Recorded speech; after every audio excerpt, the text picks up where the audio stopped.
어서 오세요. 반갑습니다. 안녕하세요. 저는 30대 여자입니다. 남편은 직장 동료로 만나서 결혼을 하였지만 6년 전에 교통사고로 천국에 갔습니다. 그래서 혼자 살고 있습니다.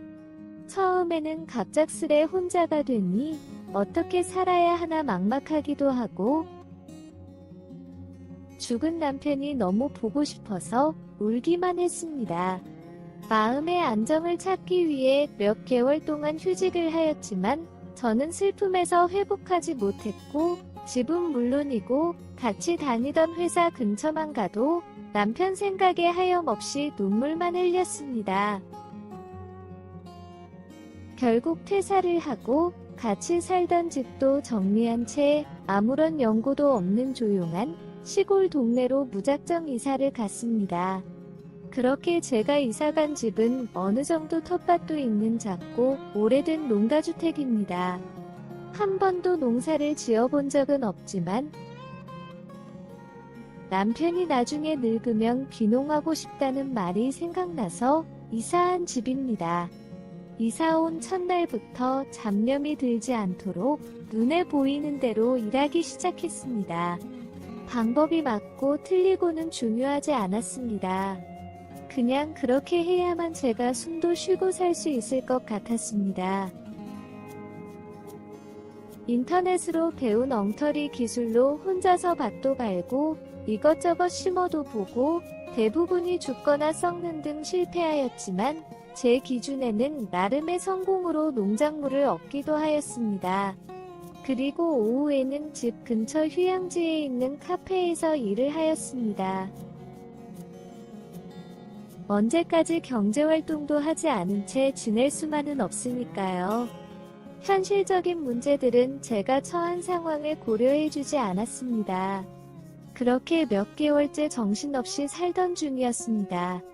카페 마감을 끝내고 자전거를 타고 귀가하는데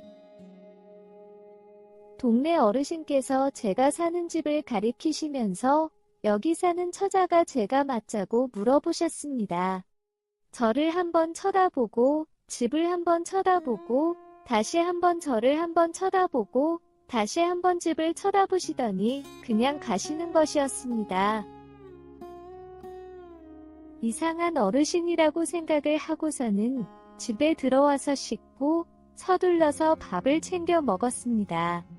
마감하고 오는 날이면 늦게까지 일을 하고 오다 보니 너무나 배가 고팠던 걸로 기억합니다.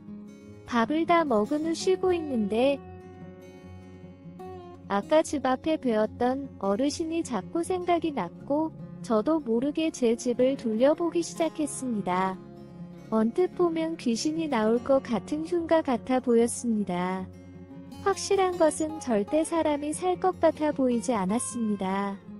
집에서는 씻고 자고 먹고 이외에는 하지 않고 밖에서 정신이 일만 하다 보니 미처 한 번 집을 유심히 본 적이 없던 것이었습니다. 집 외관 페인트도 많이 벗겨졌고 거미줄 및 잡초풀 등 치워야 할 것도 많았습니다. 게다가 집안에는 제 캐리어 가방 2개에서 나온 짐들이 전부였고 작은 밥상도 하나 없이 휑하였습니다. 다음날 쉬기도 하고 밤에 일을 해야 덥지 않기에 일단 당장 할 수 있는 풀도 베고 거미줄도 제거하고 이곳저곳 청소도 하고 잠을 잤습니다. 다음날 페인트와 벽지 등 사와서 작업을 하는데 이런 것들을 처음 해봐서 그런 건지 혼자 해서 그런 건지 집이 더 엉망이 되고 있었습니다. 결국 동네 인테리어 가게의 도움을 좀 받으려 갔습니다. 20대 중반의 훤칠한 외모를 가진 남자 사장님이셨습니다. 직원분인 줄 알고 사장님을 찾았지만 본인이 사장 맞다면서 친절하게 대해주었습니다. 인테리어 관련해서 이것저것 묻고 조언과 팁도 얻어서 돌아왔습니다. 하지만 현실 앞에서 막막했고 역시나 엉망이 되고 있었습니다. 몇 시간을 헤매고 있는데 인테리어 사장님이 오셨습니다.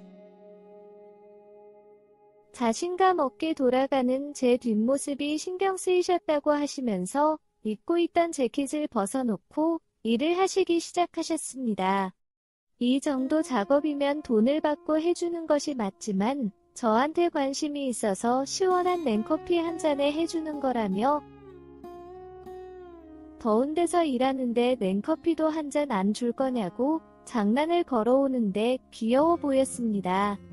같이 커피 한 잔을 하고 일을 하는데 같은 공간에 남자와 단둘이 있는 것이 오랜만이어서 그런지 자꾸 긴장이 되고 가슴이 빨리 뛰기 시작했습니다. 일하는 것에 집중하지 못하고 슬쩍슬쩍 그 젊은 사장님을 쳐다보면서 저는 더 많은 실수를 하게 되었고 훤칠한 외모를 가진 사장님께서 하루만 도와주면 될 줄 알았는데 안 되겠다면서 내일 다시 오겠다면서 본인 집으로 가버렸습니다. 널찍한 어깨와 탄탄한 복근까지 그날 저녁 너무 설레어서 잠도 제대로 못 잤습니다. 다음 날 오기로 한 약속 시간이 다가오자 괜히 또 저는 설레기 시작했고 어제보다 더 화장에 신경을 쓰고 기다리고 있었습니다. 얼마 지나지 않아 그 젊은 남자 사장님은 오셨고 저는 기다렸다는 듯이 냉커피 한 잔을 주면서 오늘도 잘 부탁한다고 인사를 드렸습니다. 정말 어제 처음 본 사이인데도 괜찮은 남자라고 생각이 들어서 그런지 간혹 눈이 서로 마주치면 얼마나 부끄럽고 쑥스럽던지 얼굴이 화끈거렸습니다. 물건도 나르고 같이 벽지도 붙이다 보니 자연스럽게 몸이 포개지는 상황이 종종 발생이 되었고 사장님의 긴장한 숨소리에 저는 그 사장님도 저와 같은 마음이라는 것을 알 수 있었습니다. 공사는 저녁까지 이어질 상황이었고 저는 저녁밥을 준비하면서 자연스럽게 술도 한잔할 수 있는 메뉴로 준비하였습니다. 그리고 술도 같이 꺼내놓았습니다.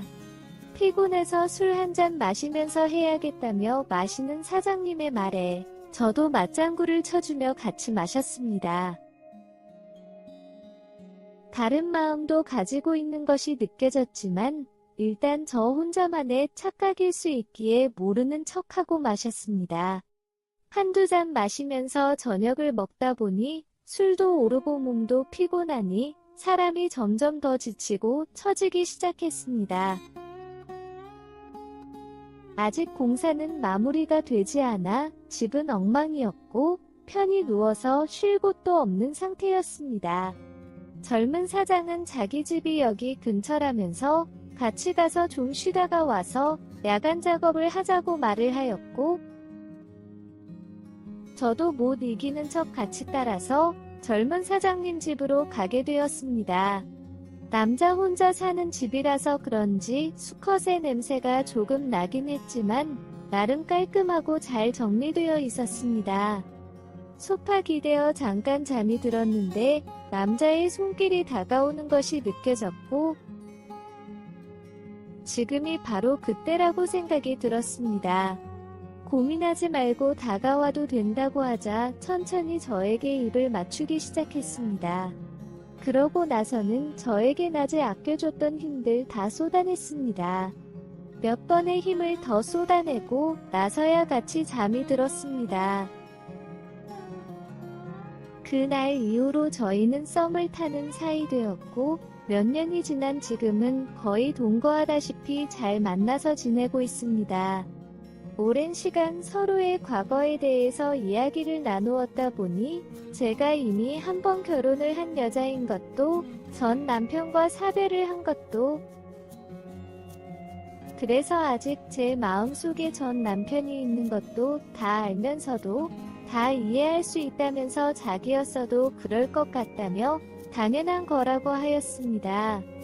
저보다 나이도 어리고 세상 경험도 여자 경험도 적어서 그런지 모르는 것들이 많은 순수한 사람이다 보니 제가 과연 만나도 되는 것인지, 이 사람과 결혼까지도 생각해도 되는 것인지 고민이 됩니다. 확실한 것은 이 남자를 만난 이후로는 남편 때문에 많이 힘들거나 슬프지 않습니다. 다만 남편과 사별한 이후에 처음 만나는 남자이다 보니 과연 이것이 맞는 것인지 스스로에게 고민이 많이 듭니다. 오늘의 사연은 여기까지입니다. 구독과 좋아요, 알림 설정 부탁드립니다. 긴 글을 읽어주셔서 감사합니다. 구독과 좋아요 꾹꾹 눌러주세요. 꾹꾹. 알림 설정도 꾹꾹 눌러주세요.